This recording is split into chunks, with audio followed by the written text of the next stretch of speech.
The snow fell like ash from a broken sky, each flake carrying the weight of secrets buried too deep for too long. Some crashes happen in an instant, metal against metal, life against fate. Others take decades to unfold, one lie building upon another until the foundation cracks and everything comes tumbling down. In the small town of Millbrook, where everybody knows your name and half your business, a storm was brewing that would shatter more than just the winter silence. It would unearth family secrets that some had killed to keep buried. It would force a man to choose between the ghost of his past and the flesh and blood future standing before him. Because sometimes when you rescue a stranger from the wreckage, you discover she's not a stranger at all. Sometimes she's the answer to questions you never knew you should have been asking. And sometimes, saving someone else means confronting the lies that have been slowly destroying your own soul. This is the story of what happens when the dead refuse to stay buried and when love becomes the most dangerous force of all. The snow fell in thick, relentless sheets across Highway 34, turning the familiar stretch of road between Millbrook and Cedar Falls into an unrecognizable white maze. David Matthews gripped the steering wheel of his pickup truck, his knuckles white against the worn leather as he squinted through the windshield. The wipers struggled against the accumulating snow, their rhythmic scraping the only sound breaking the winter silence.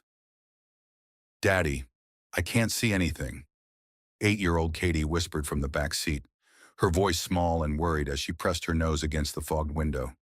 "It's okay, sweetheart," David replied, his voice steady despite the tension coiling in his shoulders. "We're almost home. Just a few more miles." The radio crackled with weather warnings, travel not recommended. Emergency vehicles only, but David had no choice.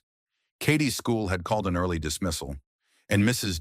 Henderson from next door was getting too old to drive in weather like this. 5 years of single parenting had taught him that sometimes you just had to push through, storm or no storm. As they rounded the bend near Miller's Creek Bridge, David's headlights caught something that made his heart stop. A silver sedan sat crumpled against the guardrail, its front end buried in a snowbank, steam hissing from beneath the twisted hood. One headlight flickered weakly, like a dying star in the white void. "Stay in the truck." "Katie," David commanded, already throwing the vehicle into park. "Lock the doors and don't get out for anyone but me." The cold hit him like a physical blow as he stepped into the storm. Snow immediately filled his boots and stung his face as he half ran, half slid toward the wreckage. The driver's side door hung open at an awkward angle, and slumped behind the wheel was a woman, her dark hair matted with blood, her face pale as the snow falling around them. David's breath caught in his throat. Even unconscious, even injured, the resemblance was unmistakable. The same delicate bone structure, the same full lips, the same dark lashes that had once fluttered against his cheek in the early morning light. For a moment that stretched into eternity, his rational mind abandoned him entirely. "Sarah." The name escaped his lips as barely more than a whisper, lost in the howling wind. But that was impossible. Sarah had been gone for 5 years, buried in the cemetery behind St. Mary's under a headstone that read, "Beloved wife and mother." He'd stood there every week since, watching seasons change around her grave, learning to live with the Sarah-shaped hole in his world. The woman stirred, her eyelids fluttering. Dark green eyes, Sarah's eyes opened slowly, unfocused and confused.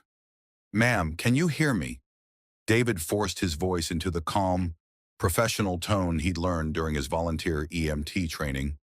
"You've been in an accident." She blinked slowly, trying to focus on his face.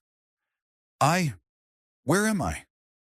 "About 10 miles outside Millbrook, Ohio. What's your name?"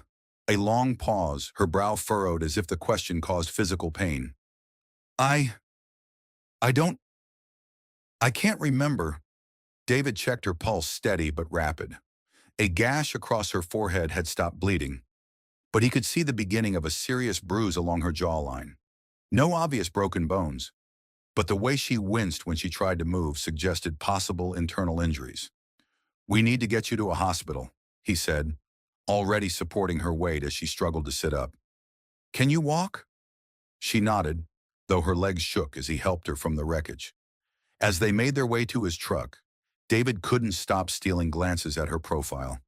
The resemblance to Sarah was so striking, it made his chest ache. But there were differences too. This woman was thinner, her features sharper, aged by experiences Sarah never had the chance to face. Katie's eyes went wide as David helped the stranger into the passenger seat. "Daddy, she looks like—" "I know, baby." David cut her off gently. "She's hurt. We're going to help her." As they drove toward Millbrook General, the woman drifted in and out of consciousness. During her lucid moments, she answered David's questions with growing frustration. No, she couldn't remember her name. No, she didn't know where she'd been going. The last thing she remembered was driving through heavy snow. Then nothing. "The doctors will figure it out," David assured her, though his own mind was reeling. "Memory loss after head trauma is common. It usually comes back." At the hospital, David found himself reluctant to leave. He told himself it was concern for a fellow human being, civic duty, the right thing to do. But as he watched the medical team wheel her away, he knew it was something more. Something he wasn't ready to name. Dr. Patricia Chen, the attending physician, was an old friend of Sarah's. She emerged from the examination room 3 hours later with a puzzled expression. "Mild concussion, some bruised ribs. That gash needed 12 stitches, she reported. "But David, I have to ask, who is she? She's not in any of our systems. No ID in the car. And that amnesia, it's real. Head trauma can cause temporary memory loss. But this is pretty comprehensive." David shook his head. "I found her on Highway 34. She doesn't remember anything." Dr. Chen lowered her voice. "David, I knew Sarah for 15 years. This woman, the resemblance is extraordinary. Are you sure Sarah didn't have any family she never mentioned?" "Sarah grew up in foster care," David replied automatically. "No family." But even as he said the words, a nagging doubt tugged at his memory. Sarah had been intensely private about her childhood, changing the subject whenever he asked too many questions. He'd assumed it was too painful to discuss, and he'd respected her boundaries. Now he wondered what else she might have kept hidden. The woman Jane Doe, according to her chart, was awake when David returned to her room the next morning. She sat propped against pillows, looking out the window at the snow-covered parking lot with an expression of profound loneliness. "How are you feeling?" he asked softly. She turned toward him, and again he was struck by those familiar green eyes. "Better? The headache's almost gone. Dr. Chen says I can leave today if someone can, if I have somewhere to go." The unspoken truth hung between them. She had nowhere to go because she couldn't remember where home was. "Millbrook has a decent motel," David offered. "The Sleepy Inn. It's clean, safe." "I don't know if I have money," she said quietly. "I don't even know my own name." David found himself making a decision that would have seemed insane just 24 hours earlier. "There's a guest room at my house, just until you get your memory back and figure out your next steps." She stared at him in surprise. "You don't even know me." "I know you're in trouble and need help," he replied. "That's enough for now." What he didn't say was that looking at her felt like having Sarah in the room again, and he wasn't ready to let that feeling go. Not yet.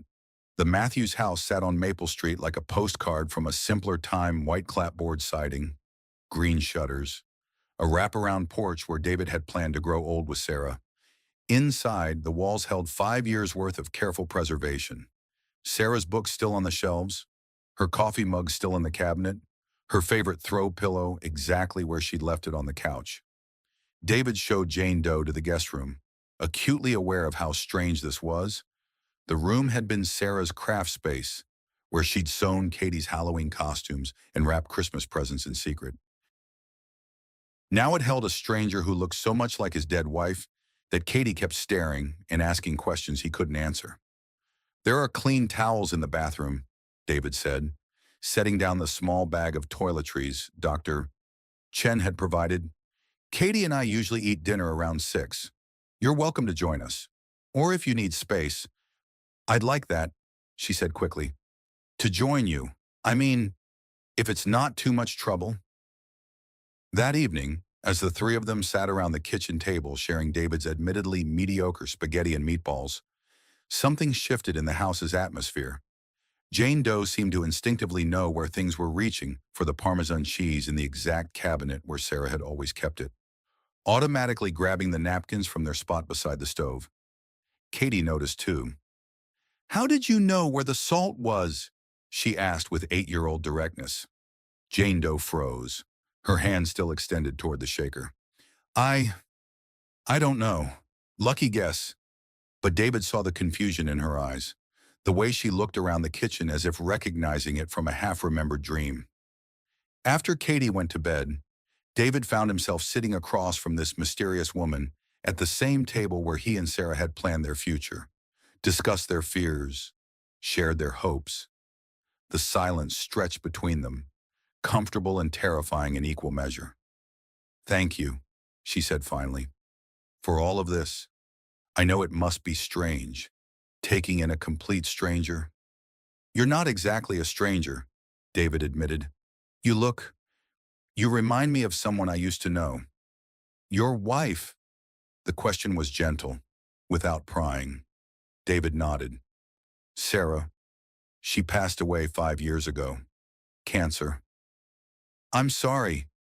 The sympathy in her voice was genuine, tinged with a sadness that seemed deeper than appropriate for a stranger's loss. The resemblance is remarkable, David continued. So much so that Katie asked if you were her mommy come back. Something flickered across Jane Doe's face. Pain. Recognition. Something David couldn't quite identify. She stood abruptly, wrapping her arms around herself. I should probably turn in, she said. It's been a long day. But David had seen that expression before, in Sarah's face during those rare moments when her past threatened to surface. It was the look of someone carrying secrets too heavy to bear. The next morning brought the first wave of gossip. Millbrook was the kind of town where news traveled faster than the morning coffee, and by 8 a.m., half the population had heard about David Matthews taking in the mysterious accident victim who looked exactly like his dead wife. David was changing the oil in Mrs. Patterson's Buick when Tom Bradley, who owned the hardware store next door, wandered over with poorly disguised curiosity. Heard you had some excitement the other night, Tom said, leaning against the garage doorframe. Found someone in the storm. Car accident on Highway 34. David replied without looking up. Woman was hurt, needed help. That's what I heard. Also heard she's the spitting image of Sarah. David's hand tightened on the wrench. People see what they want to see? Maybe so, but Kathy Morrison was at the hospital yesterday, and she said it was like seeing a ghost. Got her so rattled she nearly forgot why she was there. The conversation was interrupted by the arrival of a black Lincoln Town car, out of place among Millbrook's pickup trucks and aging sedans. A man in an expensive suit climbed out, his face grim with determination. David's blood chilled. Robert Sterling, Sarah's older brother, the successful Chicago lawyer who'd barely spoken to David since Sarah's funeral. Robert had never approved of his sister marrying a small-town mechanic, and he'd made his feelings clear at every family gathering. Robert, David said, wiping his hands on a shop rag. This is unexpected. David, Robert's greeting was cold, professional. I hear you've been harboring some interesting guests lately. If you mean the woman I helped after a car accident, then yes, she's recovering from her injuries. Robert's laugh held no humor. Recovering? That's what we're calling it, David. I've seen the photos. Social media is a wonderful thing. That woman is either Sarah's twin sister, which is impossible, or she's running some kind of elaborate con game. Con game, David felt his temper rising. She has amnesia from head trauma. She doesn't even remember her own name. How convenient. Robert stepped closer, his voice dropping to a threatening whisper. Sarah is dead. David, I buried my sister 5 years ago. Whatever game this woman is playing, It ends now. I won't have Sarah's memory dishonored by some grifter looking to cash in on a grieving man's weakness." Before David could respond, Robert turned and walked back to his car. But his parting words carried clearly across the garage. "Get rid of her, David, before you regret it."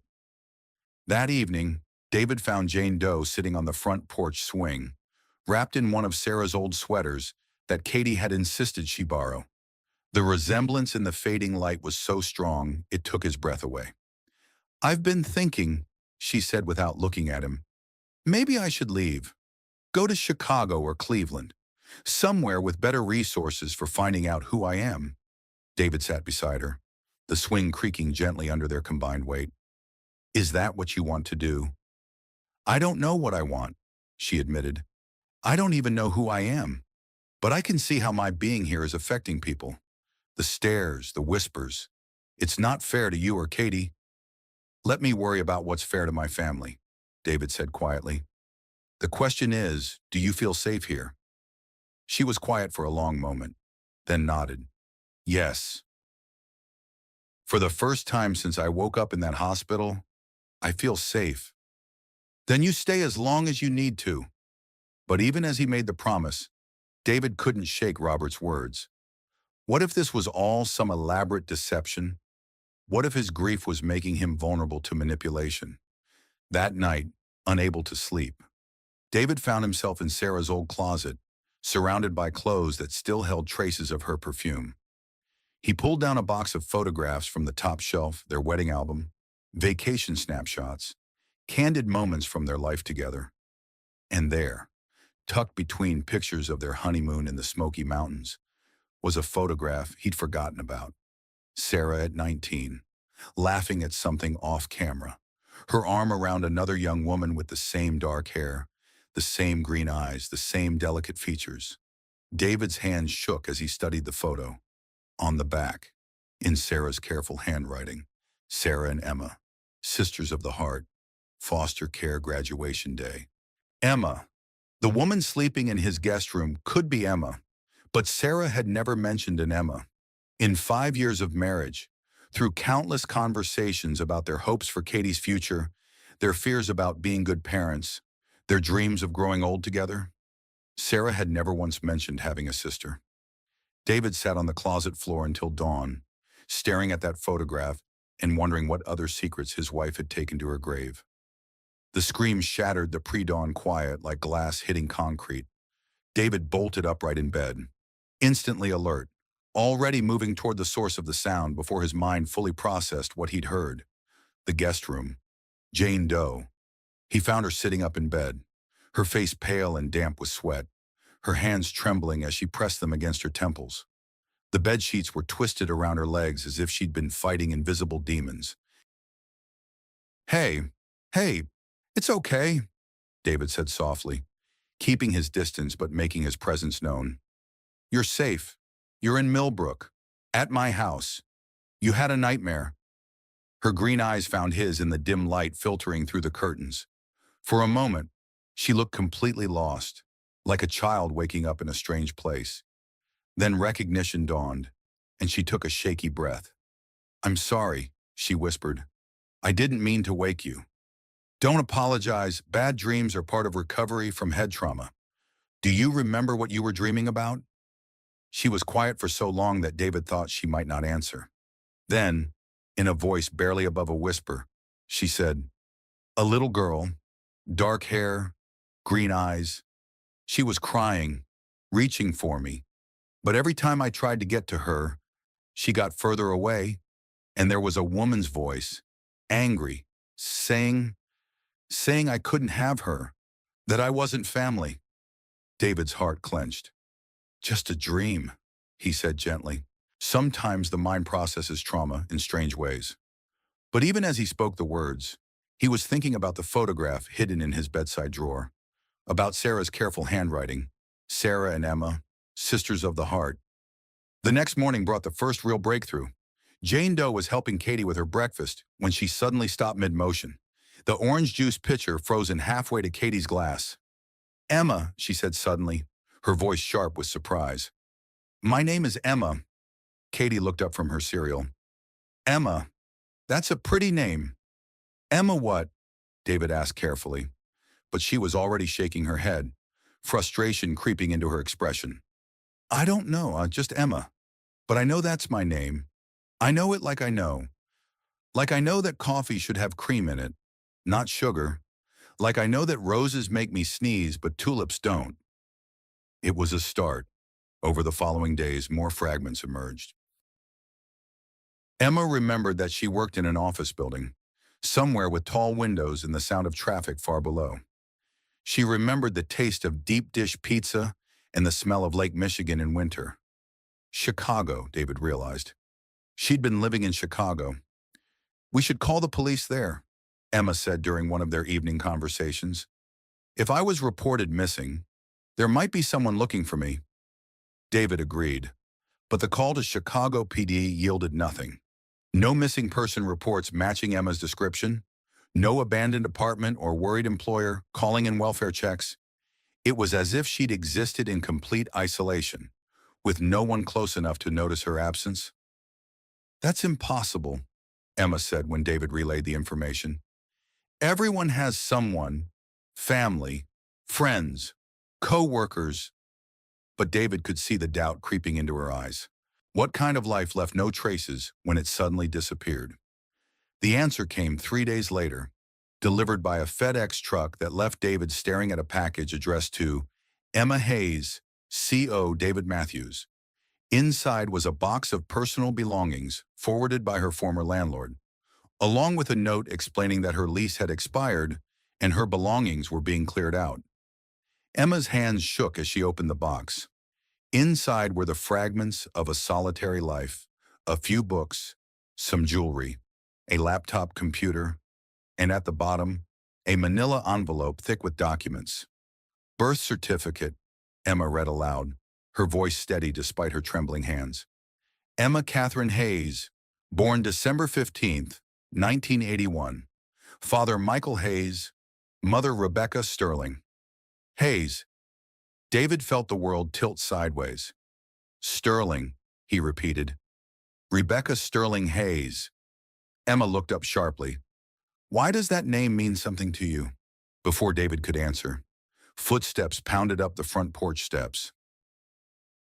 The door burst open without a knock, and Robert Sterling stood in the doorway, his face flushed with anger and something that might have been fear. Where is she? He demanded. Where's the woman pretending to be? He stopped mid-sentence as his eyes fell on Emma sitting at the kitchen table. Documents spread before her. The color drained from his face as if he'd seen a ghost. Hello, Bobby, Emma said softly, and suddenly her voice carried a weight of memory, of recognition, of years of buried pain. It's been a long time. The silence in the kitchen stretched like a taut wire ready to snap. Robert Sterling stood frozen in the doorway, his expensive suit wrinkled from the drive, his usually perfect composure cracking like ice in spring. Emma remained seated at the table, but David could see the tension in her shoulders, the way her fingers gripped the edge of her birth certificate. This isn't possible, Robert whispered, shaking his head. You're dead. Mother said you were dead. Mother said a lot of things, Emma replied, her voice steady but cold. Most of them lies. David looked between them, pieces of a puzzle clicking into place with nauseating clarity. You're related, he said. It wasn't a question. She's my sister, Robert said, slumping against the doorframe as if his legs could no longer support him. My half-sister, same mother, different fathers. He looked at Emma with something between regret and terror. Emma, what are you doing here? How did you find Sarah? I didn't find Sarah, Emma said quietly. Sarah's been dead for 5 years. Bobby, I know because I read her obituary online. I've been reading it every year on the anniversary, wondering if I should have tried harder to find her while she was alive. David felt the room spinning around him. Wait, you knew Sarah was dead. Then why? Because I didn't know she was married to you, Emma interrupted, finally looking at him. I didn't know about Katie. I was driving through Ohio, trying to decide if I should visit her grave, when the storm hit. She gestured to her healing forehead. The head injury just made it easier to avoid explaining why a stranger was carrying Sarah Matthews' maiden name in her documents. You've had your memory back for days, David realized. Emma nodded. Since the second morning, but I didn't know how to explain who I was without explaining why Sarah never told you about me. Robert moved into the kitchen like a man walking to his execution. She never told him because I made her promise not to. What? David's voice was dangerously quiet. When Sarah aged out of foster care, she tracked Emma down. Robert continued, his words coming faster now, as if confession might offer some kind of absolution. Emma was 17, still in the system, bouncing between group homes. Sarah wanted to take her in, give her a stable home. But you stopped her, Emma said. It wasn't an accusation, just a statement of fact that somehow made it worse. Robert nodded miserably. I was 25, just starting my law practice. Sarah was 19, working 2 jobs to support herself. I convinced her that taking in a troubled teenager would ruin both their lives. I told her Emma was better off where she was, that the system would take care of her. The system aged me out 2 years later with nothing, Emma said quietly. No family, no support, no one who cared if I lived or died. David felt a rage building in his chest, unlike anything he'd experienced since Sarah's diagnosis. And Sarah just went along with this. Sarah was young and scared, and trusted me to know what was best, Robert said defensively. She made me promise to keep track of Emma, to make sure she was okay. I was supposed to check on her, send reports. But you didn't, Emma finished. After that first year, the reports stopped coming. Sarah thought I'd moved on, built a new life, didn't need her anymore. Robert's composure finally cracked completely. I was building my practice. I was busy. I told myself you were better off making your own way. You told yourself that because it was easier than admitting you'd separated 2 sisters who'd already lost everything, David said, his voice barely controlled. The kitchen fell silent, except for the ticking of Sarah's favorite clock on the wall. Finally, Emma spoke, her voice soft but clear. I've spent 20 years wondering why my sister abandoned me, she said. 20 years thinking I wasn't worth fighting for.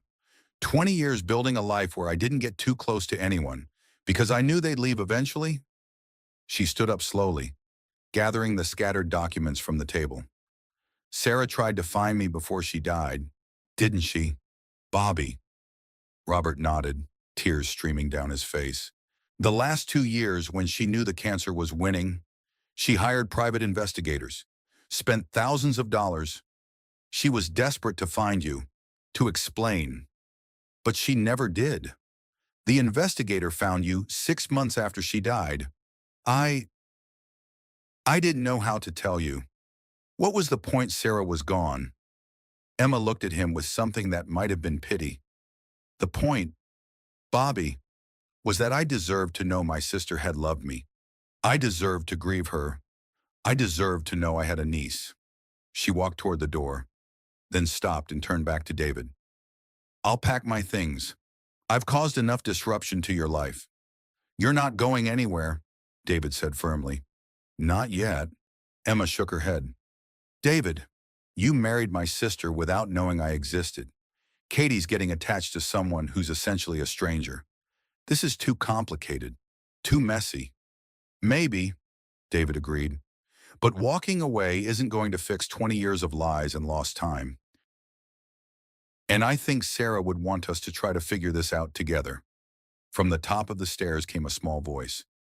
Aunt Emma, are you leaving? They all looked up to see Katie sitting on the top step in her pajamas, her eyes wide and worried. How long she'd been listening, David couldn't tell, but clearly she'd heard enough. Come down here, sweetheart, David said gently. Katie descended the stairs slowly, then walked straight to Emma and took her hand. You're my mommy's sister, she said. It wasn't a question. Emma knelt down to Katie's eye level. Yes, I am, but I never got to meet your mommy, and I'm sorry about that.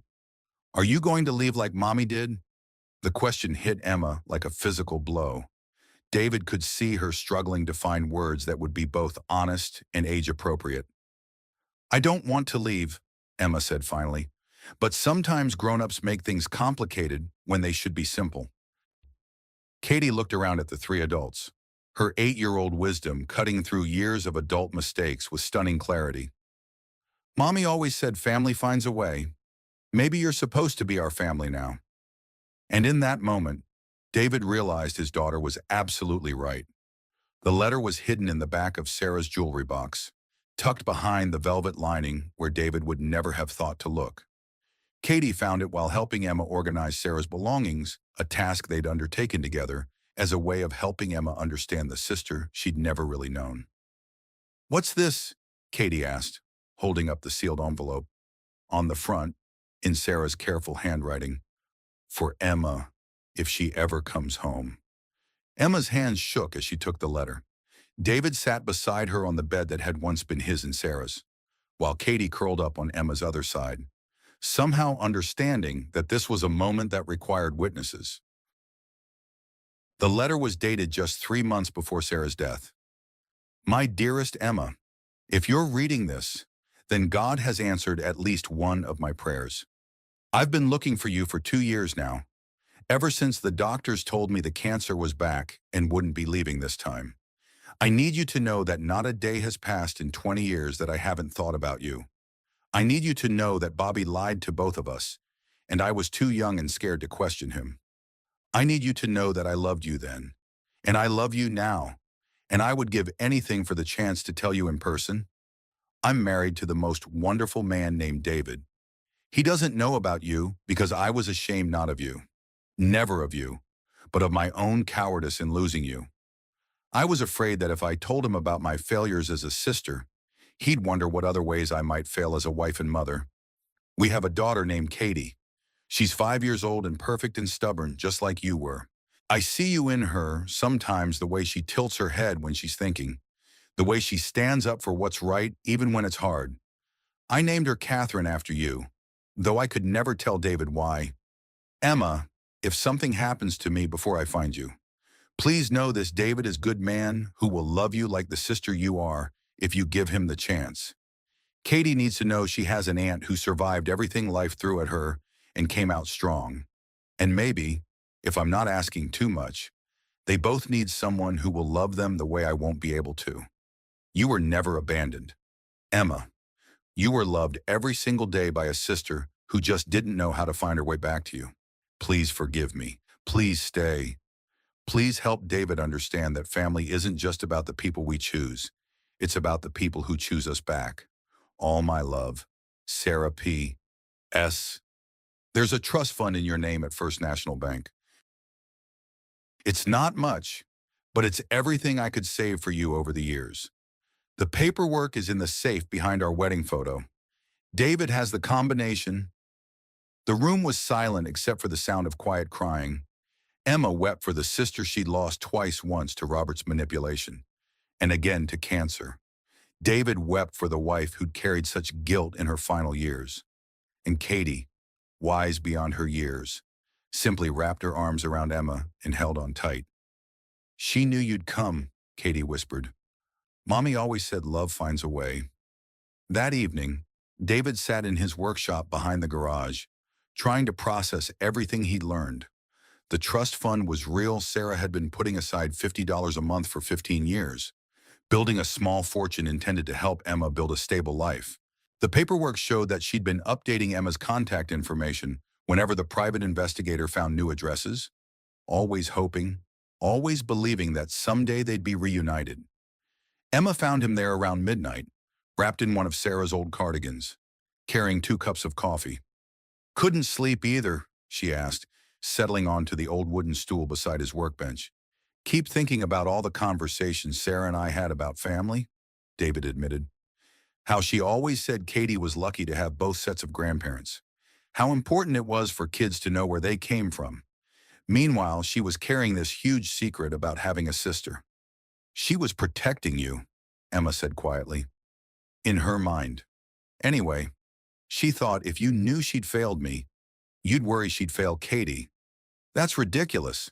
Sarah never failed anyone. She failed me. The words were spoken without accusation, just sad acceptance. Not intentionally, not maliciously, but she left me in that system when she could have fought for me, and then she spent 20 years trying to make up for it. David looked at her in the dim light of the workshop. And now I'm sitting in my dead sister's husband's workshop, wearing her clothes, drinking coffee with the man she loved, trying to figure out how to be an aunt to a niece I didn't know existed. Emma laughed, but there was no humor in it. It's complicated. Katie adores you. Katie adores the idea of having an aunt. She doesn't really know who I am. Do you know who you are? The question hung between them like a challenge. Emma was quiet for a long time, staring into her coffee as if it might hold answers. I'm a woman who spent her entire adult life afraid to get too close to anyone because everyone I've ever loved has left, she said finally. I'm someone who builds walls instead of relationships because walls are safer. I'm someone who's been running from the possibility of family for so long that I don't know how to stop running. David set down his coffee and turned to face her fully. So stop running. It's not that simple. Why not? Because Emma's voice rose. Then she caught herself and lowered it again. Because what if I'm not good at this? What if I hurt Katie the way I was hurt?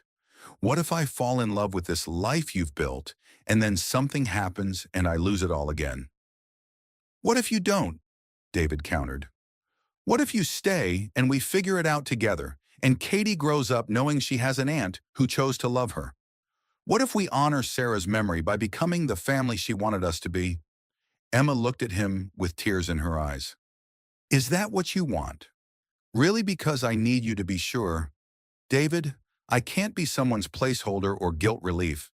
I can't be the woman you care about because I remind you of Sarah. David stood up and crossed to where she sat. He took her hands in his, feeling the calluses from her years of hard work, the strength in her fingers, the trembling that betrayed her vulnerability. You're not Sarah, he said quietly. You're not a replacement or a substitute or a way for me to hold on to something I've lost. You're Emma Strong, brave, kind, stubborn Emma, who survived 20 years of abandonment and still has enough love left to read bedtime stories to a little girl she barely knows. He paused, gathering courage for what he needed to say next. And I think I'm falling in love with you. Not because you're Sarah's sister, but because you're you. And if that complicates things, if that makes you want to run, I'll understand. But I needed you to know. Emma stared at him for a long moment, searching his face for any sign of deception or self-delusion. Then, slowly, she smiled the first genuinely happy smile he'd seen from her since the accident. I think I'm falling in love with you too, she admitted. And yes, it terrifies me. But maybe being terrified is better than being alone.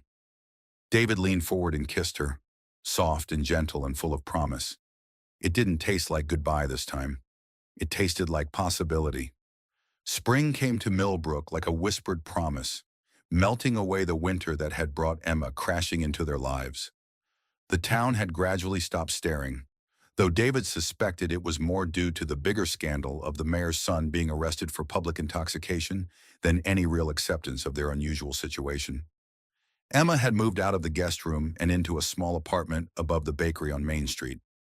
It was temporary, she insisted, just until she figured out her next steps.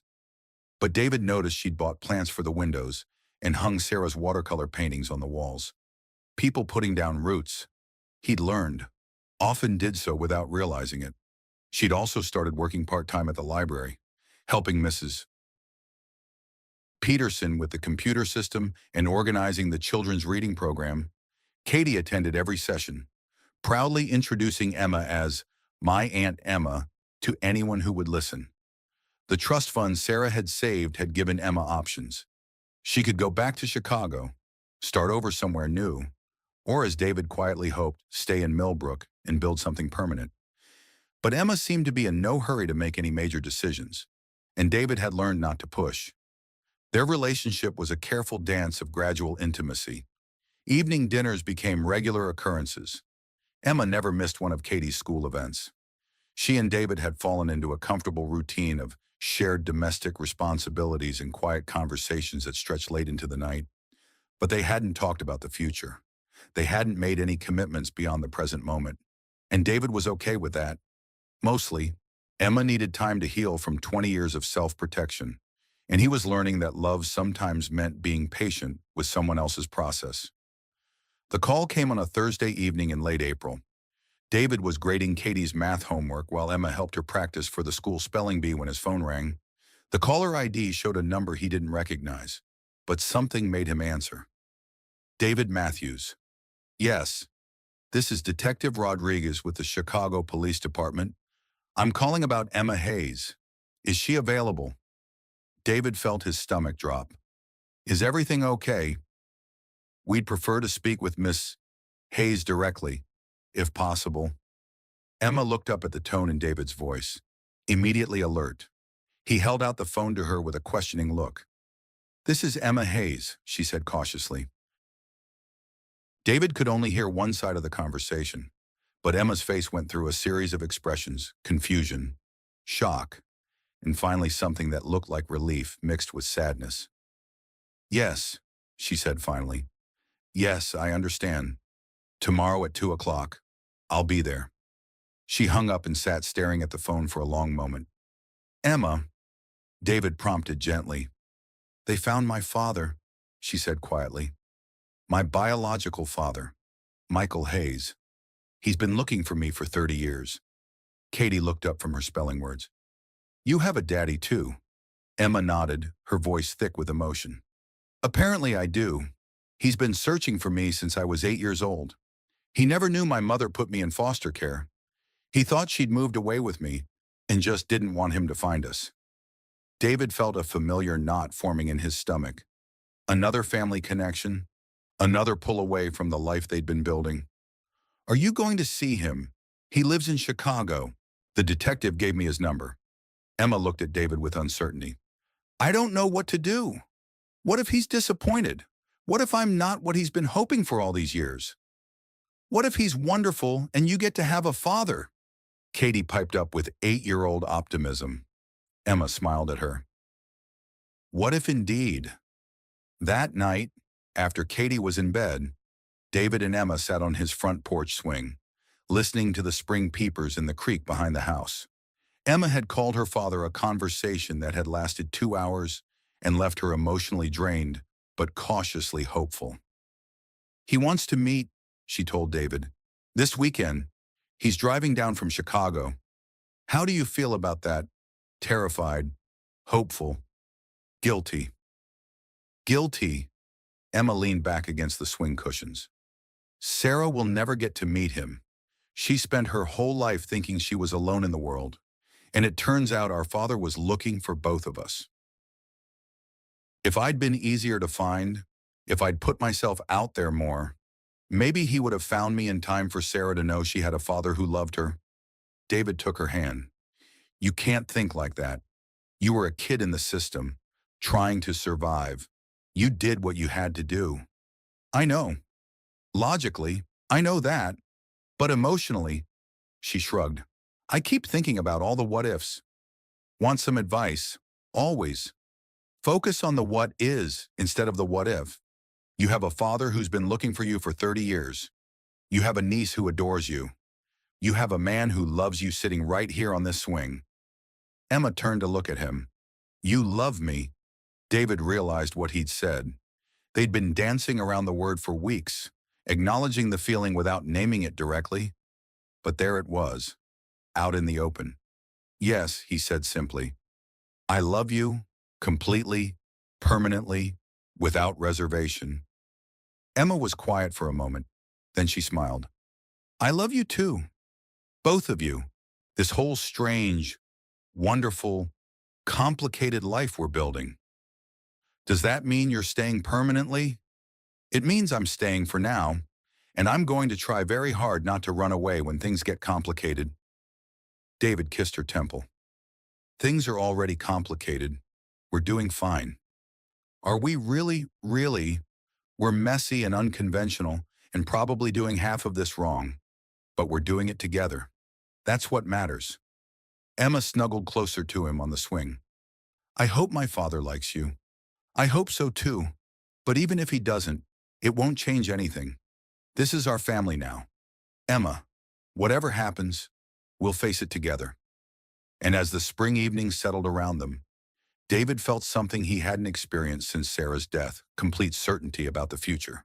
Whatever challenges lay ahead meeting Emma's father, navigating their relationship, raising Katie in their unconventional family, they would handle it together. For the first time in 5 years, David Matthews wasn't just surviving, he was building something new. Michael Hayes arrived in Millbrook on a Saturday morning that dawned clear and bright, as if the weather itself wanted to cooperate with the momentous occasion. David watched from the kitchen window as a blue Honda Accord pulled into his driveway, and a man in his 60s climbed out slowly, looking around the neighborhood with the careful attention of someone memorizing every detail. Emma had been pacing the living room for an hour, alternating between excitement and panic. She'd changed clothes 3 times and was currently wearing a simple blue dress that Katie had declared perfect for meeting grandfathers. He's here, David announced quietly. Emma froze mid-pace. I can't do this. What am I supposed to say to him?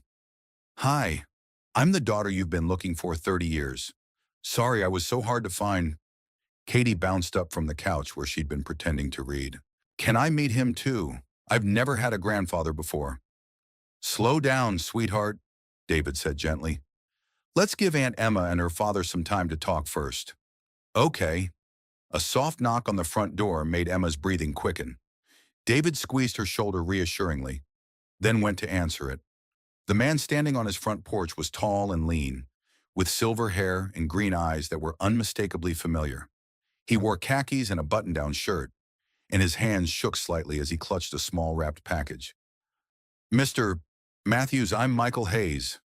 Thank you for facilitating this. David, please, come in. Michael stepped into the living room and stopped dead when he saw Emma. The package fell from his hands as he stared at her with wonder and disbelief. Emma, his voice cracked on her name. Hi, Dad. The word came out as barely a whisper. For a moment, neither of them moved. Then Michael crossed the room in 3 quick strides and enveloped Emma in a hug that 30 years of separation had made desperate and fierce. David quietly ushered Katie into the kitchen, giving father and daughter privacy for their reunion.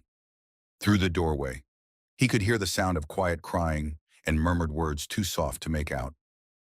20 minutes later, they emerged from the living room with tear-stained faces and tentative smiles. Michael's arm was around Emma's shoulders, as if he was afraid she might disappear again.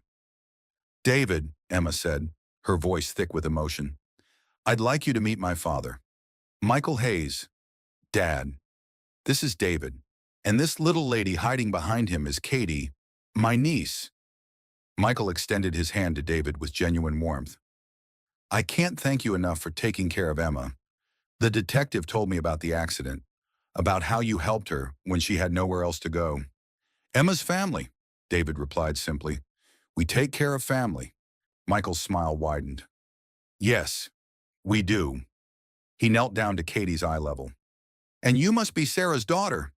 Emma's told me so much about you already. Katie came out from behind David slowly. Are you really Emma's daddy? I am, which I guess makes me your grandfather. If that's okay with you? Katie considered this seriously. I never had a grandfather before. Do you know how to push swings? Michael laughed. I'm a little out of practice, but I think I can manage. Over the next few hours, the story of Michael Hayes unfolded in bits and pieces. He'd been 22 when he fell in love with Rebecca Sterling, a 19-year-old college dropout from a wealthy family who considered him far beneath their social status.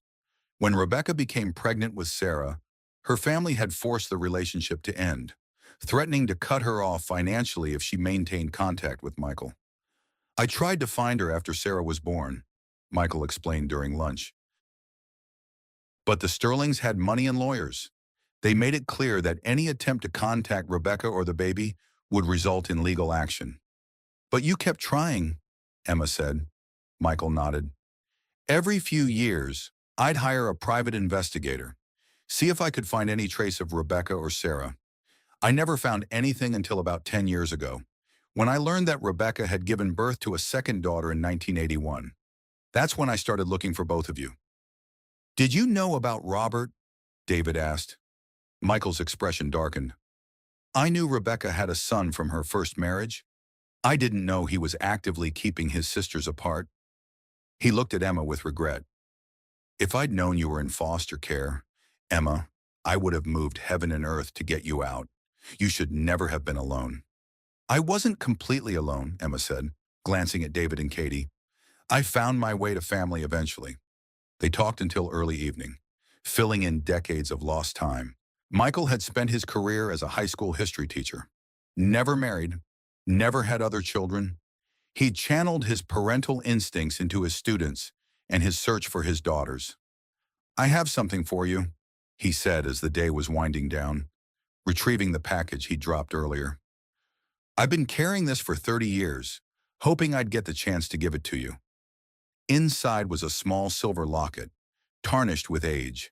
Emma opened it to find a tiny photograph of herself as a toddler on one side, and a picture of Sarah as a baby on the other. Rebecca gave me these pictures before her family forced us apart, Michael explained.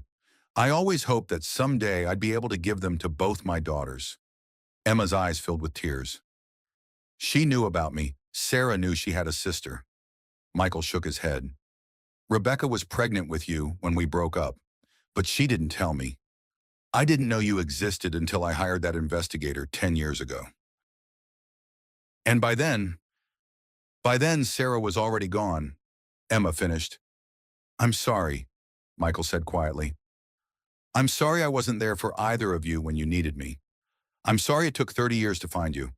I'm sorry Sarah never got to know she had a father who loved her. Emma stood up and hugged him again. You're here now. That's what matters.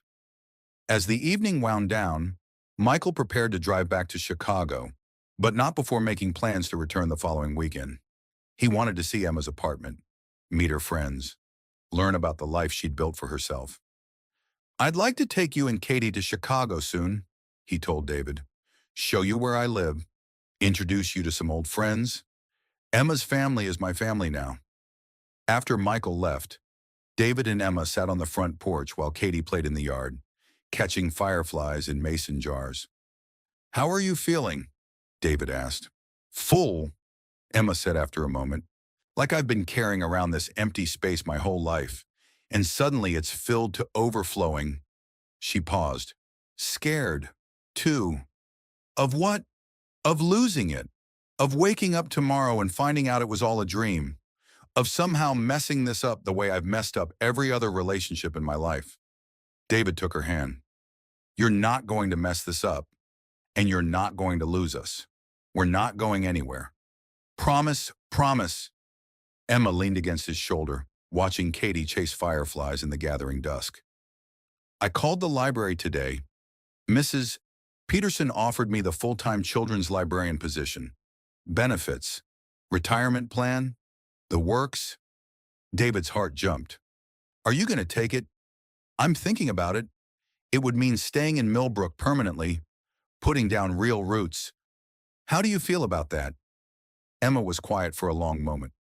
For the first time in my life, it feels like home. David kissed the top of her head. Then I think you have your answer. 2 years later, the wedding was small, held in the backyard of the house on Maple Street under the oak tree, where Sarah had once hung a tire swing for Katie. Emma wore Sarah's wedding dress, altered to fit her smaller frame, with the silver locket Michael had given her as her something old. Katie served as maid of honor, carrying a bouquet of white roses and yellow daisies, Sarah's favorite flowers. Michael walked Emma down the aisle, beaming with pride as he placed her hand in David's. Robert Sterling sat in the front row, his relationship with Emma slowly healing through family therapy and his genuine efforts to make amends for the past. The ceremony was officiated by Pastor Williams from St. Warnish Mary's, the same minister who had buried Sarah 5 years earlier. He spoke about love's ability to heal old wounds, about family being both the people we're born to and the people who choose to stay. David and Emma, he said, you've both learned that love doesn't replace what we've lost, it builds on the foundation of what we've been given. Today, you're not just promising to love each other. You're promising to honor the memory of Sarah, to raise Katie with knowledge of her mother's love, and to build a family that celebrates both the past and the future. The reception was held in the backyard, with tables set up under string lights and paper lanterns. The whole town seemed to be there. Mrs. Peterson from the library, Tom Bradley from the hardware store, Dr. Chen from the hospital, even some of Katie's classmates and their families. During the father-daughter dance, Emma and Michael swayed to The Way You Look Tonight, the same song he and Rebecca had danced to at their high school prom. Watching them, David felt Sarah's presence like a warm hand on his shoulder, approving, blessing, grateful. Later that evening, as the guests departed and the cleanup began, Katie approached Emma with something hidden behind her back. "I have a wedding present for you," she announced solemnly. She handed Emma a handmade book, carefully illustrated with colored pencils and bound with yarn. The title, written in Katie's careful 10-year-old handwriting, read, "The Story of Our Family." Emma opened it slowly, David reading over her shoulder. The first page showed a stick figure, family a man, a woman, and a little girl under a house with smoke coming from the chimney. "Once upon a time," Katie had written, "there was a daddy and a little girl who were very sad because the mommy went to heaven." The story continued through Emma's arrival, her father finding her, the wedding, and concluded with a picture of a larger family gathered around a dinner table. "And they all lived happily ever after," Katie had written, "because love finds a way." Emma knelt down and hugged Katie tightly. "This is the most beautiful gift anyone has ever given me." "It's our story," Katie said proudly. "Mommy always said every family has a story. Now we have one too." That night, after Katie was asleep and the house was quiet, David and Emma sat on their porch swing, now officially their swing, their porch, their home. Emma wore one of David's old t-shirts over her pajamas, her hair loose around her shoulders, the locket glinting in the moonlight. "Any regrets?" David asked. "About what?" "Taking a chance on a complicated ready-made family, staying in a small town where everyone knows your business, marrying a mechanic instead of finding some successful city guy." Emma laughed. "You mean, do I regret finding everything I never knew I was looking for? Do I regret having a father who loves me, a husband who sees me, a daughter who chose me as her aunt? Do I regret living in a place where people care enough to be nosy?" "When you put it like that, David." Emma turned to face him fully. 3 years ago, I was driving through a snowstorm, trying to decide whether to visit my sister's grave. I was alone, bitter, convinced that love was something that happened to other people. Now I'm married to you. Katie calls me mom half the time. My father drives down every other weekend to have dinner with us. And I'm 3 months pregnant with our baby. David smiled.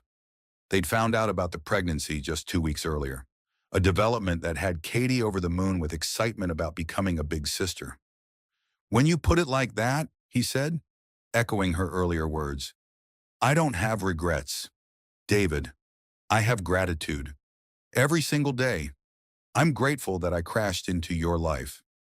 "Literally crashed." "The best kind of meeting." David pulled her closer on the swing. "I love you, Emma Hayes Matthews." "I love you too, David Matthews. Both of you," she added, placing a hand on her still flat stomach. They swung gently in the warm summer evening, listening to the creek babble behind the house and the soft sound of Katie's breathing through her open bedroom window. Above them, the stars shone bright and clear, the same stars Sarah had once wished on, the same stars that had watched over Emma during her lonely years, the same stars that now looked down on a family built from love, loss, and the kind of hope that refuses to give up. In the distance, a church bell chimed midnight, marking the beginning of another day in their beautifully complicated, perfectly imperfect life together. and Emma Matthews' sister, daughter, wife, mother, survivor finally understood what home meant. In the end, the Matthews family learned that some storms don't come to destroy, they come to reveal what was always meant to be. David found love again, not as a replacement for what he'd lost, but as proof that the heart has room for both memory and hope. Emma discovered that family isn't just about blood or shared history, it's about the people who choose to stay when staying gets complicated. And Katie learned the most important lesson of all, that love doesn't divide when it's shared. It multiplies. The truth had cost them everything they thought they knew about their past, but it gave them something more valuable, a future built on honesty instead of secrets, on choice instead of circumstance. Michael Hayes got to walk his daughter down the aisle 30 years after he thought he'd lost her forever. Robert Sterling learned that some mistakes can be forgiven if you're willing to spend the rest of your life making amends. And Sarah's memory wasn't diminished by the new love that grew in her garden, it was honored by it. Sometimes the most beautiful families are the ones that shouldn't exist on paper, but somehow find a way to make perfect sense in the heart. What would you do if a stranger crashed into your life and turned out to hold the key to everything you thought you'd lost?